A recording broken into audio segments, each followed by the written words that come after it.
What would be next? Yeah, so we will be moving with us this evening because we are trying to get back on track with some of the updates that we do with department. So joining us this evening to share a little bit about our student services and what has taken place is Director Julie Heilman. She is the Executive Director of Student Services for the school district. So we're going to bring her into the room, and then she's got a presentation for us this evening. So welcome, Julie. Hi, good evening, everyone. Good to see folks and letters and names on the screen. Emily, you're going to share out the PowerPoint, correct? Yes.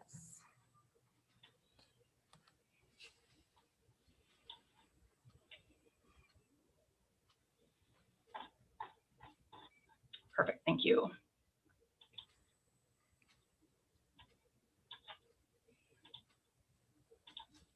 All right. I'd like to thank you for inviting me to share a little bit about the work that has been done to support our students experiencing disabilities in our schools.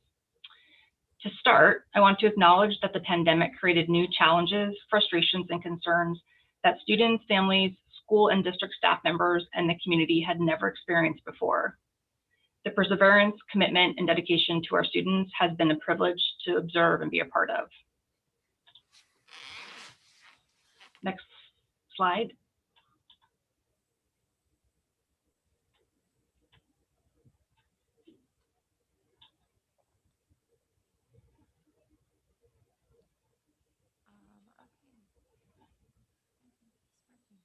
Emily, I'm seeing a black screen.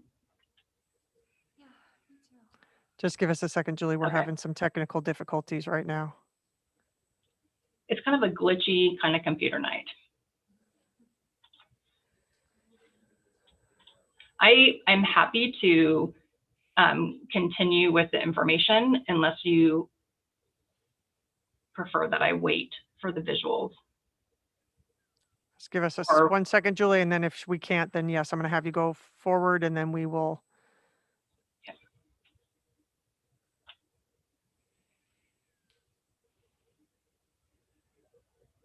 Okay. So with each model change that came from the state, brought in new program requirements. District and school stakeholder teams met in the spring and summer to address each directive with a focus on serving students in the least restrictive environment. As I share information with you this evening, it's important to understand that all students in the school district are a part of the general education program. And this visual shows that general education program and other programs that fall in there. Many students who experience disabilities require accommodations, services, and specially designed instruction, which is represented by the smaller circles. Students with disabilities who meet criteria for supplemental programs, so our Section 504 or special education, are assigned a case manager. The case managers have engaged in ongoing collaboration with teachers, instructional assistants, families, and specialists to provide students their accommodations, services, and instruction. When there are concerns with a student's progress or needs, and that is shared, the case manager, student, and parent and guardian, and at times the child's full team will meet. There have been many formal and informal meetings to work through concerns, questions, or issues over the last year with families, students, and staff members.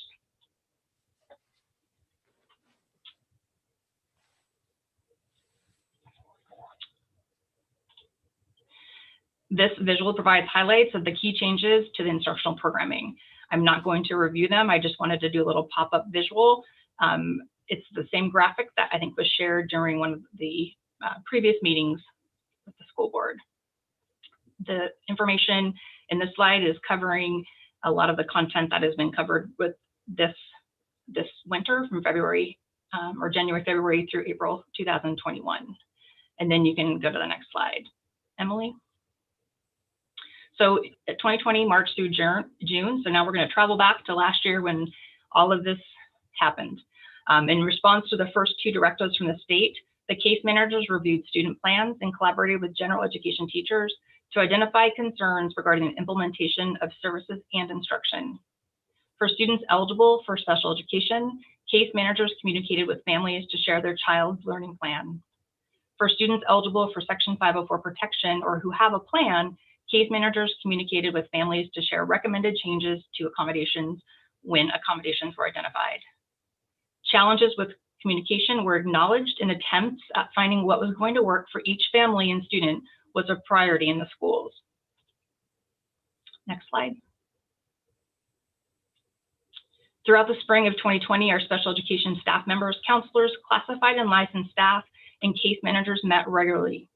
Families and staff members collaborated to engage students, make adjustments to how content was presented, met with students individually and in small groups, even outside of a staff member's regular day. I am proud of the work and want to acknowledge Central School District staff members, our students and families who worked tirelessly when presented with a whole new way of supporting student learning and social emotional wellness.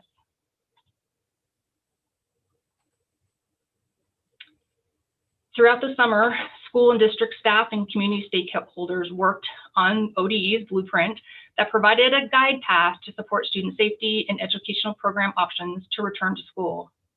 All schools started the year in comprehensive distance learning. Again, this required some shifting to reorganize, plan, and implement student programs for all students to be online. Similar to the spring, case managers reviewed student plans to identify possible issues with implementation in the new instructional model. The next set of orders came from the state on December 23rd that slightly shifted our model, as we anticipated already a change in metrics would allow us to have more return to school in-person learning. In preparation for the students returning to in-person learning, case managers conducted an additional review of students' plans they serve to identify students who may need additional accommodations. Case managers identified students who may not be able to follow safety guidelines. For example, a student who may not be able to wear a mask or maintain 6 feet of distance for safety. Section 504 and IEP team meetings were and continue to be held to identify if additional supplemental services are needed and to develop transition plans. Families and school teams have celebrated the progress of some students who had refused or were unable to wear a face covering prior to returning to school and now are wearing one. Being able to wear a face covering creates more options for interacting with peers on the bus and in school. Staff members, as many families and students and staff members know, have shifted their instructional schedules in order to provide services and instruction to meet the student learning needs, both online and on site.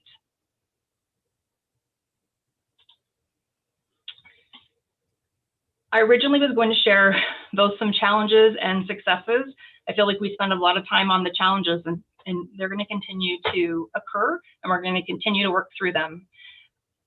I'm providing a few of the successes that we have experienced in our schools and with our families.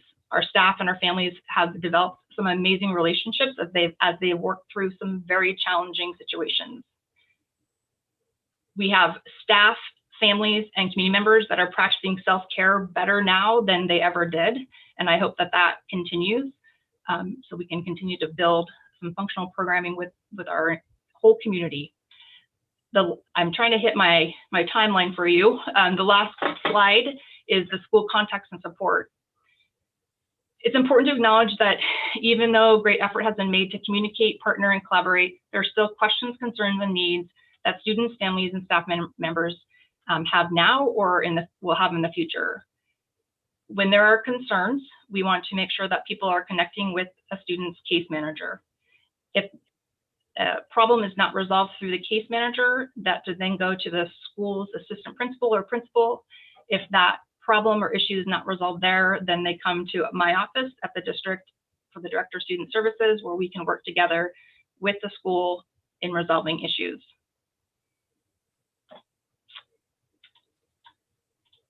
I want to thank our students, families, and school and district staff members and the community for, again, their perseverance.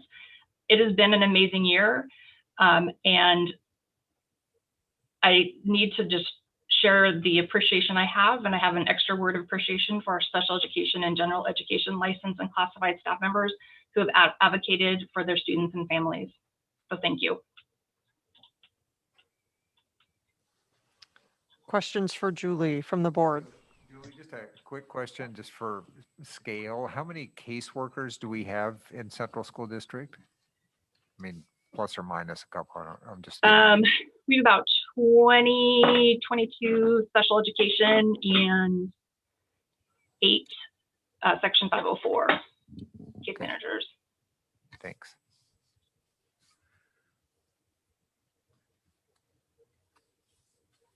Other questions?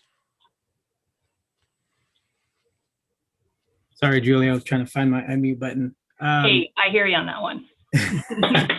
I wanted to, as I asked of all of our special ed and special programs people, how many are those bilingual, or how many of those caseworkers are able to do bilingual work, or is there specified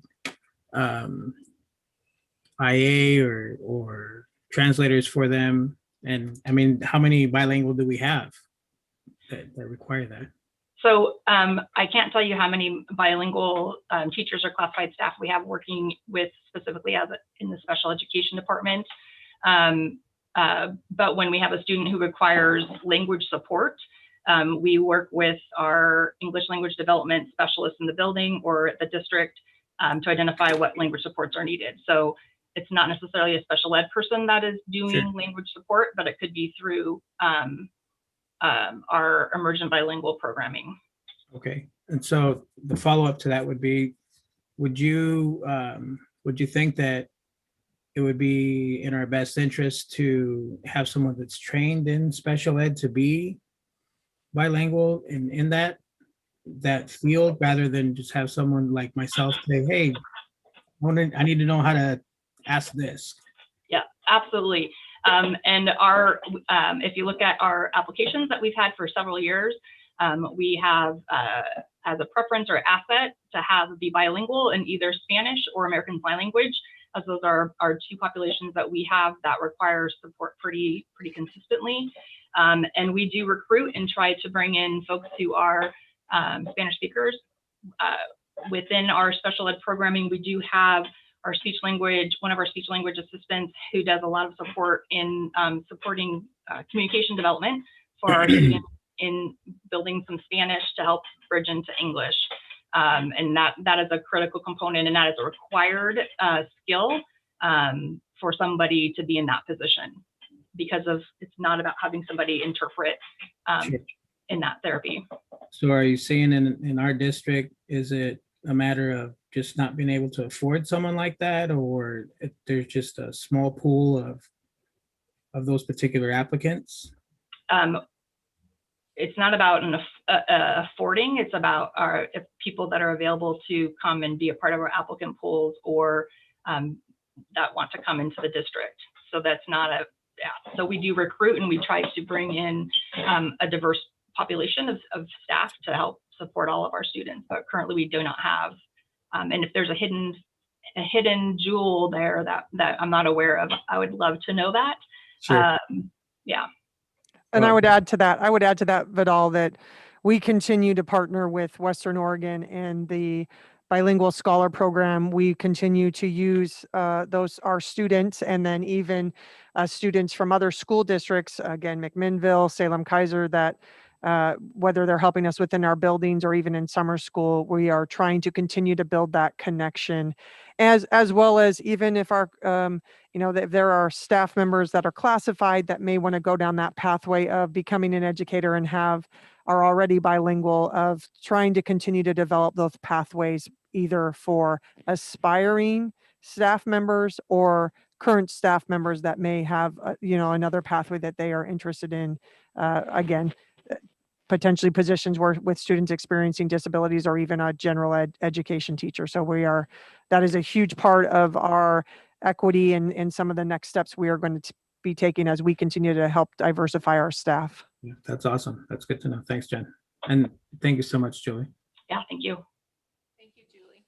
So Julie, I had a question. I was trying to get a sense of, we're in the budgeting cycle right now. So it's kind of a combination between what Don was asking and Vidal was asking. So we've gone through a tumultuous year. Are we keeping up with the needs of our kids on the 504 and IEPs? I'm sure that the staff has just been doing extra duty. and working super hard, but that does, I can't tell if that means we're keeping up with the needs of the kids. And if we're not, is there something we should be considering as we're going through the budgeting process? And that's a great question. It has definitely been challenging. There are students that teams are still working sometimes with parents. Some parents are unable to participate in trying to get kids back in because they're working. And so, they're working from work with the school and trying to engage students. And so people have not just said, oh, the student's not engaging anymore and move on. So we do have students that we are really going to need to continue through the summer and next fall to get them engaged and get them back connected with the school, because they've been not participating for either for quite a while or consistently. Our special ed case managers, in collaboration with their general ed teachers, continue to look at the progress of students. And we have some students who quite honestly have made a couple of years progress in reading, and have had to have IEP revisions because they have met their goals. And if I was a parent and I heard that, I'd be like, wait, my kid hasn't. And that's got to be super frustrating. And so it's not just about, I want to celebrate those situations, but I also want us to look at how we can support students that haven't made that adequate progress or haven't been able to participate, and continue to look at how we engage them. I don't know what that is. I mean, I think we've got a good number of staff. People are tired, and they continue to push through. And honestly, they amaze me as our families continue to push through. So I think as we identify if there's little things that we need to grab onto or we need to do from an engagement end or a product or a purchase or whatever, then I think we've got our staff and our families and our community that will share what those needs are, and then we look at if they're evidence-based, and is that something that we can try out. But there's nothing that I can grab onto.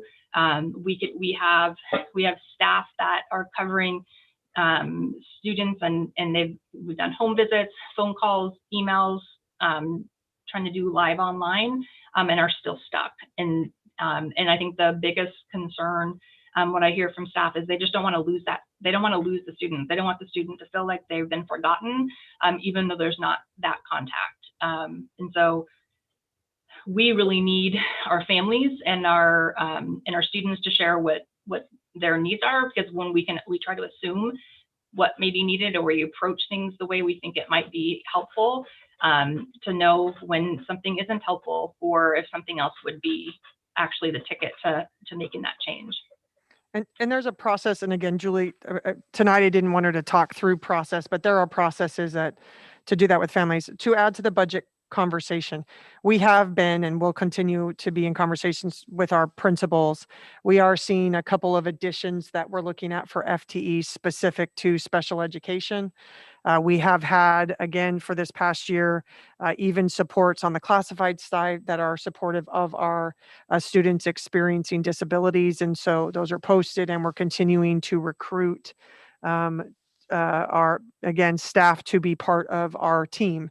And so you are going to see that. I think we are also adding in some health, some positions that will help to monitor some of the health and things that are maybe tied to 504, or even with our medical side, with our nurses, to be able to take some of that load from others to allow them to continue to move forward. And again, we're always looking at numbers and looking at how many students might we be having coming in kindergarten, what other move-ins do we have, what's our total population, and all of those continue to be conversations that we have as we think about and look at budget.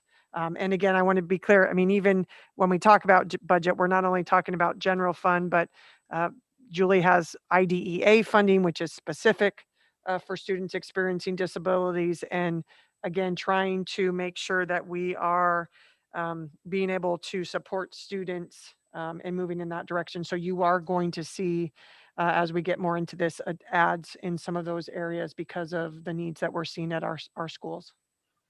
Sounds like And I do, sorry, Steve, go ahead. sounds like it's really hard to quantify what the staffing requirements are because of But Individuality, yeah. individuality, but I've been through a few of these presentations. I've often wondered if there's a way to create metrics to look at some factors so we could better assess those, the budget or the staffing levels. Yeah. So No, anything that we could do along those lines, I think would be helpful. But yeah, we do. We review our numbers, and about every 3 years, there's kind of a shift in secondary wise. We see some shifts in the high school, and have to do a lot of revamping of program, and there's multiple factors that we are aware of that play into that. I think if we can find a formula to help figure that out, that would be great. I know that the uniqueness of our children continues to grow in spectrum, and different needs and safety. Students that we wouldn't be a part of a school system 20 years ago. Now we have a number of kids, which is great because we're learning how to build skills and acclimate into community. But it's a different service in schools that we continue to make adjustments on. I wanted to say, for you as a board, and any of the community members that are listening, we have a phenomenal special education staff and our Section 504 case managers. Within our special ed folks, they are skilled. They advocate hard for students and they push for students. And when parents or colleagues are feeling like they're not heard, then they really are. They want to know when there's concerns or issues because it impacts their students. And so to encourage that communication or to share frustrations, because every time I hear from a parent, I take that as this is great communication and follow up, and we see like how we can try to take care of the situation and do training to help avoid things in the future, because that parent and school communication and relationship is critical. And yes, there's going to be ups and downs, but for folks to please make those contacts with their case manager, principal, or myself, so that we can work through the challenges. The challenges create barriers that impact our students. And so if we can address those, that would be fantastic.